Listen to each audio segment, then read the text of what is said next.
എവിടെ? എന്താ എന്താ രവീന്ദ്ര? അജയൻ എവിടെ? ഇവിടെ വന്നതും അമ്പലത്തിൽ എന്തോ അത്യാവശ്യമുണ്ടെന്ന് പറഞ്ഞ് ഇറങ്ങിയതാണല്ലോ. എന്താ? അമ്പലത്തിൽ എത്തിയിട്ടില്ല. എന്താ പ്രശ്നം? ഉത്സവത്തിന് വെടിക്കെട്ടിന്റെ ഇടയിൽ വലിയ അപകടം ഉണ്ടായി. 3-4 പേര് മരിച്ചതൊക്കെ കേൾക്കണത്. എന്റെ ഭഗവാനെ, വെടിക്കെട്ട് നടത്താൻ വന്ന ഈനാശു ലൈസൻസ് ഇല്ലായിരുന്നു.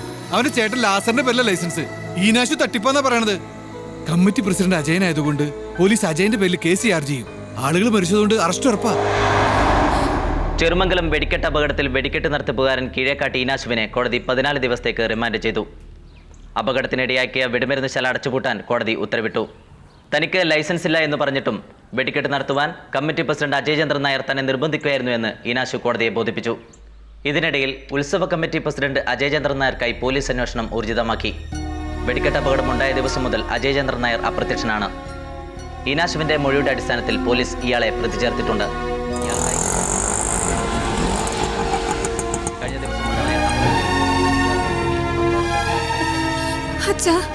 നീ പേടിക്കുന്ന പോലെ അവനെ പിടിച്ച് ജയിലിലിടൊന്നുമില്ല.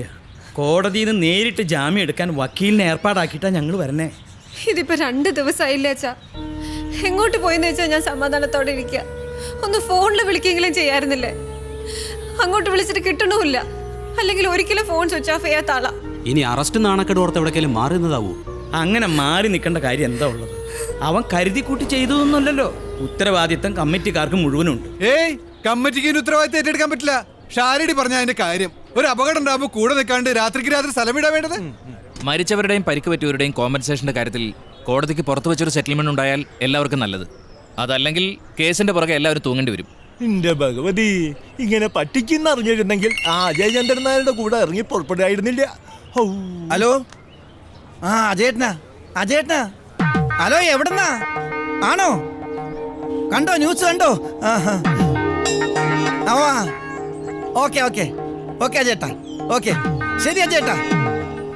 എന്താ എല്ലാരും പറഞ്ഞത്? അജയേട്ടാ മുങ്ങിയതാണെന്നോ? ബിസിനസിന്റെ കാര്യത്തിൽ എന്തോ അത്യാവശ്യം വന്നപ്പോ പെട്ടെന്ന് ആള് ഗൾഫിലേക്ക് പോയതാ. ടിവിയിലെ ന്യൂസ് കണ്ടപ്പോഴാണ് ഇവിടുത്തെ പുകിലുകളൊക്കെ അറിയണത്. ഗൾഫിൽ പോയിന്നാ? വീട്ടിൽ പോലും പറയാതെ. അജയൻ എന്താ പറഞ്ഞേ? നാളെ കഴിഞ്ഞ ആളെങ്കിൽ എത്തും കുറിപ്പേട്ടാ. അതോടെ എല്ലാത്തിനും പരിഹാരമാവും. മരിച്ചവരുടെ ബന്ധുക്കൾക്ക് എല്ലാവർക്കും നഷ്ടപരിഹാരം കൊടുക്കാമെന്ന് അജയൻ ഏറ്റു. പരിക്ക് പറ്റിയവരുടെ എല്ലാവരും ആശുപത്രി ചെലവും. പിന്നെന്താ പ്രശ്നം? അജയൻ പറ്റിച്ചു എന്നല്ലേ താൻ പറഞ്ഞത്? ഞാനോ? അജയൻ ആരെയും പറ്റിച്ചില്ലാന്നാ ഞാൻ പറഞ്ഞേ.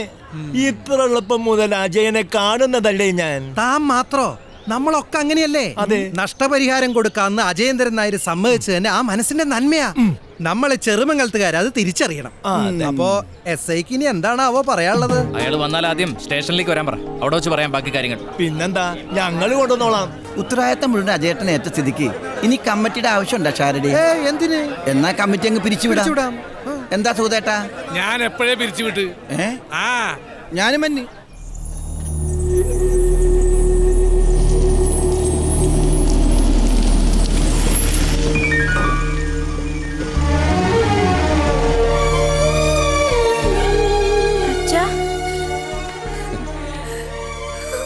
എന്താ ഇത്? എനിക്ക് അത്യാവശ്യമായിട്ടൊന്ന് ദുബായ് വരെ പോവേണ്ടി വന്നു. പോയി. കല്യാണത്തിന് തിരക്കായതുകൊണ്ട് നിങ്ങളോടൊക്കെ പറയാനും യാത്ര ചോദിക്കാനും പറ്റിയില്ല. അത് ഇത്ര വലിയ ഇഷ്യൂ ആക്കണോ? എത്ര നിസ്സാരായിട്ടാ പറയണേ. ഇവിടുന്ന് ടൗണിൽ പോയി എന്ന് പറയും പോലെ എന്നോടെങ്കിലും ഒരു വാക്ക് പറഞ്ഞിട്ട് പോവായിരുന്നില്ല. ഓ എടി, ദുബായ് എന്ന് പറയുന്നത് നീ വിചാരിക്കുന്ന പോലെ അത്ര ദൂരത്തൊന്നുമല്ല. ഒരു പ്ലെയിനെ കയറി കഴിഞ്ഞാൽ 3.5-4 മണിക്കൂർ. ഇവിടുന്ന് തിരുവനന്തപുരത്തേക്ക് പോകാൻ വേണം അതിലും കൂടുതൽ സമയം. അജയേട്ടൻ എല്ലാം തമാശയാ. അതുകൊണ്ടല്ലേ ഇപ്പൊ പോലീസ് കേസുമായിട്ട് നടക്കേണ്ടി വന്നത്. എന്ത് കേസ്? ഞങ്ങൾ ഇപ്പൊ തന്നെ കോടതി പോയി ജാമ്യം എടുത്തിട്ടല്ലേ വരുന്നത്. ഇനി ആവശ്യമില്ലാത്ത കാര്യങ്ങളൊന്നും വേണ്ട. അമ്പലവും വെടിക്കെട്ടും ഒന്നും. ഏതായാലും നഷ്ടപരിഹാരം കൊടുക്കുമ്പോ കുറച്ച് രൂപ ആ പോലീസുകാർക്കും കൊടുത്തേക്ക്. FIR അത്ര സ്ട്രോങ് ആയി എഴുതാഞ്ഞത് അജയൻ സാറ് ശരിക്കും കാണുമെന്ന് അറിയാവുന്നതുകൊണ്ടാണെന്ന് ആ പോലീസുകാരൻ പറഞ്ഞത്. പോലീസുകാരനെ മാത്രമല്ല, SI തൊട്ട് മുകളിലുള്ള സകലരെയും ശരിക്കും കാണേണ്ടി വരും. എന്നാ പിന്നെ രമേശൻ ചെല്ല്. അല്ല, ഏറ്റുമാനൂരുകാര് പലതവണയായി വിളിക്കണത്. എന്താ വേണ്ടേ? വന്ന് കയറിയല്ലേ ഉള്ളൂ, തീരുമാനിക്കാം. എന്താ പറഞ്ഞെന്ന്? പോകുക. കൃഷ്ണ, എൻ്റെ ഗുരുവായൂരപ്പാ, താൻ എന്താ അജയ ചോദിക്കണേ? ഇനിയും ലോൺ എൻഹാൻസ് ചെയ്ത് തരാനോ? പലപ്പോഴായിട്ട് കൂട്ടി തന്നിട്ട് ഇപ്പൊ അത് 75 lakhs അടുത്ത് എത്തിയിട്ടുണ്ട്. അറിയോ? അറിയാം. പക്ഷെ സാർ എന്നെ ഒന്നുകൂടി ഹെൽപ്പ് ചെയ്യണം. എൻ്റെ തിരുപ്പതി ഭഗവാനാണ് നടക്കാത്ത കാര്യം താനീ പറയണം. ഇപ്പോഴുള്ള ലോൺ തന്നെ ഒരൊറ്റ തവണ പോലും താൻ തിരിച്ചടച്ചിട്ടില്ല. 40 ലക്ഷം രൂപ താനിവിടെ FD ഇട്ട ബലത്തിലാ ഞാനിതൊക്കെ അനുവദിച്ചു തന്നത്. ഇപ്പൊ അതുകൂടി പിൻവലിച്ച സ്ഥിതിക്ക് എന്റെ വൈക്കത്തപ്പനാണേ ഒരു രക്ഷയില്ല. ഏത് കണ്ണുപൊട്ടം കണ്ടാലും മിനിമം ഒരു 10-70 ലക്ഷം രൂപ വില മതിക്കുന്ന എൻ്റെ വീടും പറമ്പ് ഞാനോട് ഈട് തന്നിട്ടില്ലേ? അതൊക്കെ ജപ്തി ചെയ്തിട്ട് ബാധ്യത വസൂലാക്കാച്ച അത്ര എളുപ്പമുള്ള കാര്യമാണോ അജയ? ഞാൻ പറഞ്ഞല്ലോ സാറേ, ഗൾഫിൽ ഒരു ബിസിനസ് ആവശ്യവുമായിട്ട് ബന്ധപ്പെട്ട് പെട്ടെന്ന് കുറച്ച് പണം അറേഞ്ച് ചെയ്യേണ്ടി വന്നു. അതുകൊണ്ടാണ് ഞാൻ FD പിൻവലിച്ചത്.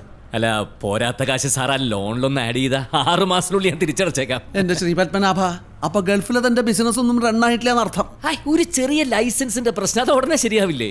എന്നെ പോലുള്ള മാനേജർമാര് നിങ്ങളെപ്പോലെ ചില ബിസിനസ്സുകാരെ അങ്ങോട്ട് വിശ്വസിക്കും. കൊടുത്ത പണത്തിന്റെ പലിശ പോലും തിരിച്ചടയ്ക്കാൻ പോണില്ല എന്ന് അറിയുമ്പോഴാ ചതി പറ്റിയെന്ന് മനസ്സിലാവും.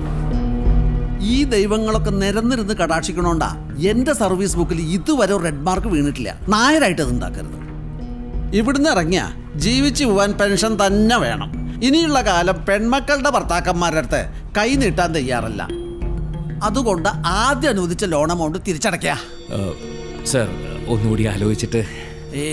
ഒരുപാട് ഇപ്പൊ തന്നെ ആലോചിച്ചതാ. ലോൺ തിരിച്ചടയ്ക്കുന്ന കാര്യത്തിൽ എന്തെങ്കിലും മാർഗം ഉണ്ടാക്കിയില്ലെങ്കിൽ പറശ്ശിനിക്കടവ് മുത്തപ്പനാണെ തിരിച്ചു പിടിക്കാനുള്ള മാർഗം ഞാൻ നോക്കും. കഴിഞ്ഞ മകരത്തിൽ എൻ്റെ ദശ മാറി. ശനിയാ, അതും കണ്ടകൻ കൊണ്ടേ പോവൂ. പക്ഷെ താനായിട്ട് അതിന് ആക്കം കൂട്ടരുത്. തനിക്ക് പേതാ ദശ അറിയില്ല സർ. എന്നാ ഒന്ന് നോക്കിച്ചോളൂ.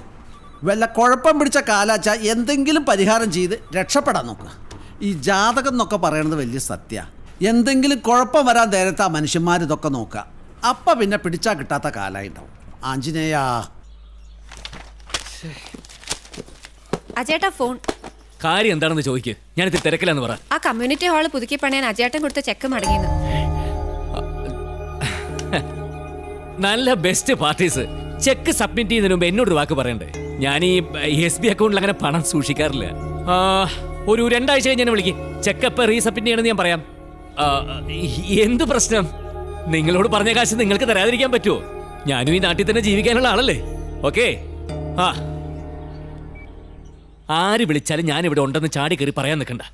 ഒരു പരിധി വിട്ടാ പിന്നെ ഈ പിരിവുകാരൊരു ശല്യ. അജേട്ടൻ എന്തായി തരണേ? നിങ്ങൾക്ക് ഇങ്ങനെ വലിച്ചു വാരിയിട്ട് പോയാ മതി. ഒതുക്കി വെക്കാൻ ഞാൻ തന്നെ വേണ്ടേ? നിന്റെ ഒതുക്കല് തന്നെയാ ഈ പ്രശ്നം. ഒരു സാധനം വെച്ചെടുത്ത് കാണില്ല. എന്താ വേണ്ടതെന്ന് പറഞ്ഞാൽ ഞാൻ എടുത്തു തരില്ല. ഇങ്ങനെ കുത്തി മറിക്കണോ? എന്താ വേണ്ടത്? ജാതകം. എന്റെ അമ്മ ഞാൻ ജനിച്ചപ്പ താളിയോലയിൽ എഴുതിപ്പിച്ചൊരു ജാതകം ഉണ്ടായിരുന്നു. അത് ഇവിടെ സൂക്ഷിച്ചു വെച്ചിരുന്നതാ. ഇന്നേ വരെ ജാതകം അന്വേഷിക്കുന്നത് ഞാൻ കണ്ടിട്ടില്ലല്ലോ. ഏത് മനുഷ്യന് സ്വന്തമായിട്ടൊരു ജാതകം ഉണ്ടാവും. അത് ഇടയ്ക്കിടയ്ക്ക് നോക്കുന്നതിൽ വലിയ തെറ്റൊന്നുമില്ല. കല്യാണത്തിന് വരെ ജാതകം നോക്കണ്ടെന്ന് പറഞ്ഞ ആളാ. അതിന്റെ കുഴപ്പം തന്നെ ഞാൻ അനുഭവിക്കണത്. എന്താ പറഞ്ഞ? ഒന്നുമില്ലേ, ആനച്ചെവിയും വിടത്തിങ്ങനെ നോക്കി നിൽക്കാതെ തപ്പടി.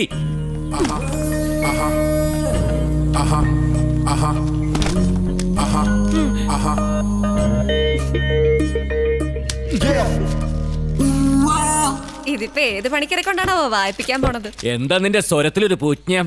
ഒന്നുമില്ല. എടീ, എന്തിനും ഏതിനും എതിര് നിൽക്കാൻ ഒരുപാട് പേരാ ചുറ്റും. അതിനിടെ കൂടെ ചൊവ്വയും ശനിയും കൂടി എതിര് നിന്നാ ശരിയാവില്ല. പുതിയ ചില കാര്യങ്ങൾ തുടങ്ങുന്നതിന് മുമ്പ് ഇങ്ങനെ ചിലത് നോക്കുന്നതുകൊണ്ട് ഒരു തെറ്റുമില്ല. ആ, നീ എന്താ വൈകിയത്? ലക്ഷ്മിയുടെ അടുത്ത് പോയതാ. അവളുടെ ഓപ്പറേഷന്റെ ഡേറ്റ് ഫിക്സ് ആയി. അതെയോ? അച്ഛാ, നെക്സ്റ്റ് മന്ത് 10th 8th പോയി അഡ്മിറ്റ് ആവണം. അവരുടെ ഹോപ്പ് മുഴുവൻ അച്ഛനിലാട്ടോ. അടുത്ത മാസമല്ലേ? ലക്ഷ്മിയോട് ധൈര്യമായിട്ടിരിക്കാൻ പറ. ഒക്കെ നടക്കും. മോളുടെ മുമ്പിൽ വെച്ചല്ലേ അച്ഛൻ വാക്ക് കൊടുത്തത്? എനിക്കറിയാം അച്ഛാ. You never let me down. പിന്നെന്താ, ഇതെന്റെ മോളുടെ അഭിമാനമാണെന്ന് അച്ഛൻ അറിഞ്ഞൂടെ? നമുക്ക് അഭിമാനമല്ലേ വലുത്. അത് നഷ്ടപ്പെട്ട പിന്നെ ജീവിച്ചിരുന്നിട്ട് കാര്യമുണ്ടോ? അല്ലേ രശ്മി? മോള് ചെന്ന ഡ്രസ്സൊക്കെ മാറ്റം.